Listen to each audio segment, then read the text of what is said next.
Hey guys, and welcome back to another video. In this video I will be showing you how you can change the gender of your Snapchat AI and just how you can change some different things with that AI in Snapchat. So get out your phone, hop onto Snapchat, and then you want to open up the Snapchat chat with my AI. Then you go onto the profile on the top, so just click on the icon on the top left of the AI, and that's how we're going to customize it. Now you can change the wallpaper and the chat color at the start, and then once you scroll up you can change all the different things how your AI looks.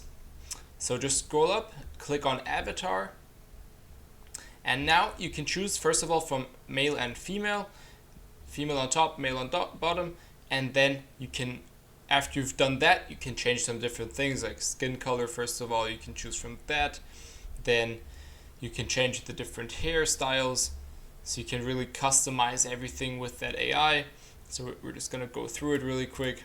So you can change the hair color, hairstyle, and you can customize the beard if you choose a male, or you can customize the eyes, the eyebrows. So lots of things you can do here to really customize your AI to your preferences. And yeah, that's how you can change that. If you have any more questions, just comment down below and I'll be happy to help you. And make sure you drop a like and subscribe if you like this video.